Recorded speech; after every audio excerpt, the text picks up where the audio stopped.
कि जो सो रहे हैं उन्हें नींद से जगाएंगे। झुलसती रेत को गुलजार हम बनाएंगे।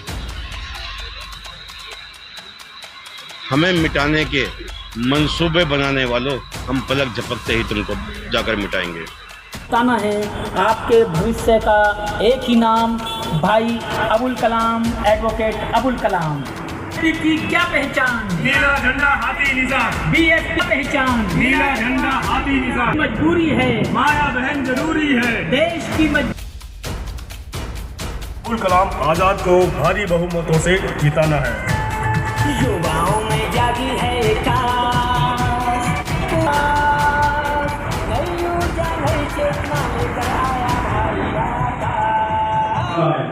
के सम्मान में डीएसपी मैदान याद करो।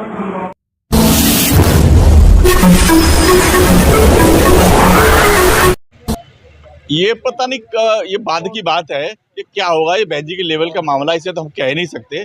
अब पत्रकार बंधु हमारे क्या कह रहे हैं वो अलग बात है, पर मुझे नहीं लगता कि बहन कुमारी मायावती कभी समर्थन बीजेपी को देंगे, कभी नहीं देंगे। बीजेपी को कभी नहीं दे सकते। लेने की बात कर रहा हूं, तो ले तो सकती है ना बीजेपी। वो बाद की बात है, चुनाव के बाद क्या होगा वो बहन जी के निर्णय है।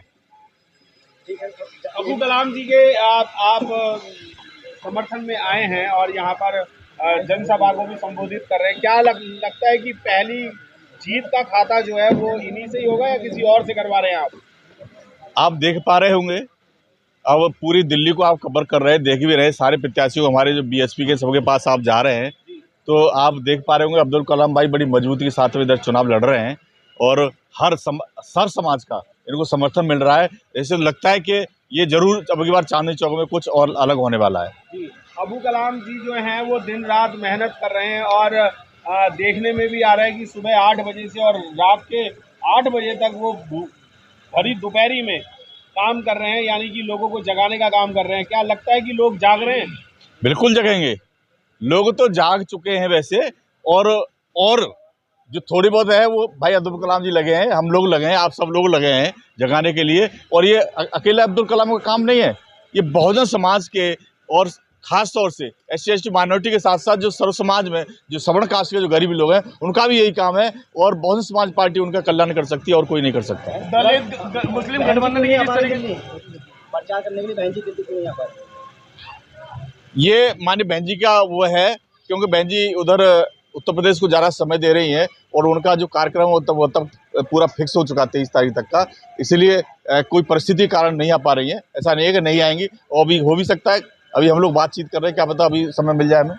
दलित मुस्लिम गठबंधन की जब बात कर रहे हैं तो 3 प्रत्याशी आप बता रहे हैं, लगता है कि क्या जो बहुजन समाज का दलित मुस्लिम गठबंधन की जब बात की जाती है, क्या वोट परसेंटेज पर कम होगा?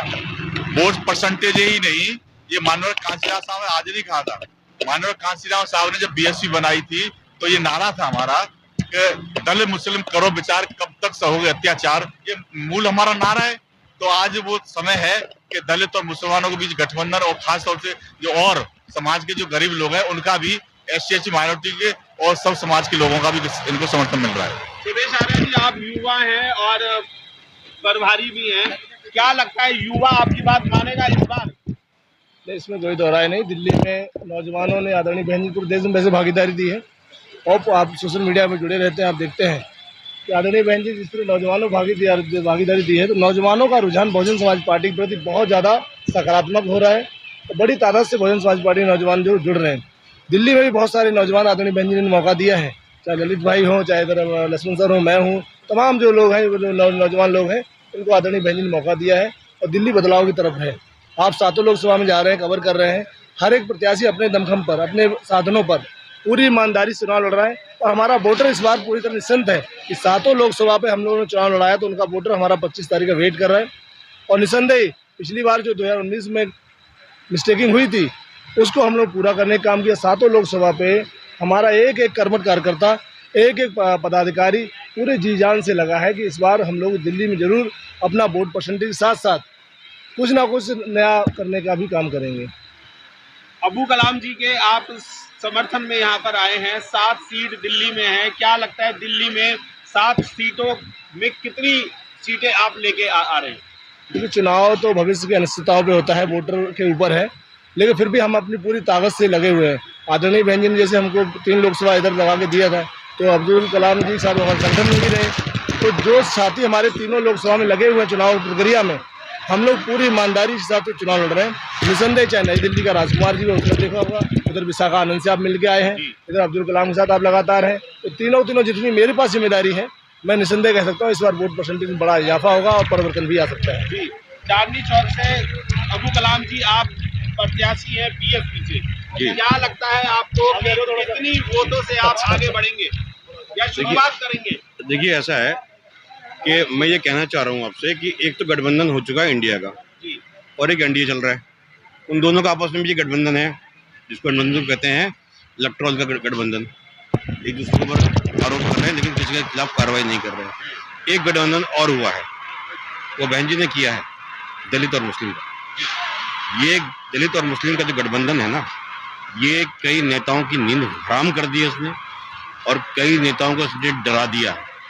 नेताओं के नहीं, ये गोदी मीडिया भी इससे वो नहीं बचा हुआ, वो भी डर गया और इनके पेट में दर्द होने लगा है। इसका जो दर्द है उसका असर तो इनके होगा, लेकिन जब असर होगा जब हाथी पे बटन दबाया जाएगा।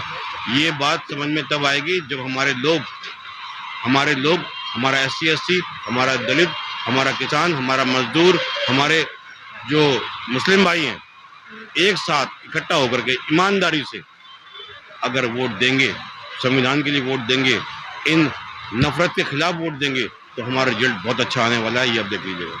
बीजेपी जो है वो मुस्लिम को पसंद नहीं करती है और आम आदमी पार्टी सुअर का मीट खिलाती है मुस्लिमों को।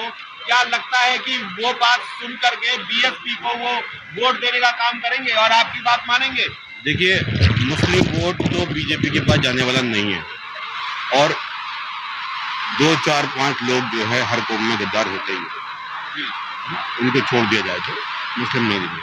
दूसरी बात, सुअर का मीट खिलाती है। आम आदमी पार्टी ने जो नालायकपन किया है, जो काम किया उन्होंने, और ये धर्म के खिलाफ उन्होंने एक मजाक जो करने की कोशिश की है, हमारे जो अपमान करने की कोशिश की है, मुसलमान समाज का अपमान करने की कोशिश की है, जो उन्होंने भावनाओं से खेलने की कोशिश की है, हमारी आस्था से खेलने की कोशिश की है, इसका जवाब बहुत जल्द हमारे लोग देने वाले हैं, SC ST देने वाले हैं। क्योंकि उन लोगों की ये बात बुरी लगी है कि इन लोगों ने किस तरीके से हम लोगों को बदनाम करने की कोशिश की है, और इसका बदला लिया जाएगा, पूरी तरीके से लिया जाएगा। और इसका बदला जो लिया जाएगा, इसका पूरा जवाब JP अग्रवाल कांग्रेस पे पड़ने वाला है। आप मुस्लिम कम्युनिटी से आते हैं, क्या लगता है कितने मुस्लिम आपकी लोकसभा में आपके साथ रहेंगे? मुस्लिम हमारे साथ लगे हुए हैं, पूरी तरीके से लगे हुए हैं। जो हमारे कार्यकर्ता हैं, SC ST मुस्लिम कार्यकर्ता हमारे हैं, दिन रात लगे हुए हैं मेरे साथ। और जब मेरी तबीयत खराब हो जाती है, मैं तो लेट जाता हूँ, ये लोग तो लेटते भी नहीं है, आराम भी नहीं करते दिन रात। ये मैं इनको रात को 12 बजे जाकर देखता हूँ तो ये जो है काम करते हुए मिलते हैं, ये योजना बनाते हुए मिलते हैं। ये सभी लोग लगे हुए हैं। आप ये समझिएगा कि किस तरीके से ये लोग काम कर रहे हैं, शेरों की तरह ये लोग काम कर रहे हैं। मैं तो देखता हूँ इन लोगों की किस तरीके से मेहनत है। धूप में ये नहीं थकते हैं, रात को ये परेशान नहीं होते हैं। पूरे कार्यकर्ता हमारे बहुत तन मन धन से लगे हुए हैं, सब चीज ठीक से चल रहा है, कोई दिक्कत वाली बात नहीं है। और मुस्लिम समाज हमारे साथ आ गया है। कुछ मुस्लिम जो डरा हुआ है वो अपने तरीके से हमारी मदद कर रहा है, मैं आपको बता देता हूँ। लास्ट आपसे एक क्वेश्चन है कि आप अपनी जनता को क्या अपील करेंगे? 2 लाइनें शेर के माध्यम से आप अपील कीजिए, जो शेर और शायरी आप कर पाते हैं। देखिए, मैं तो एक अपील करूंगा आपसे कि जो सो रहे हैं उन्हें नींद से जगाएंगे। झुलसती रेत को गुलजार हम बनाएंगे। हमें मिटाने के मंसूबे बनाने वालों, हम पलक झपकते ही तुमको जाकर मिटाएंगे।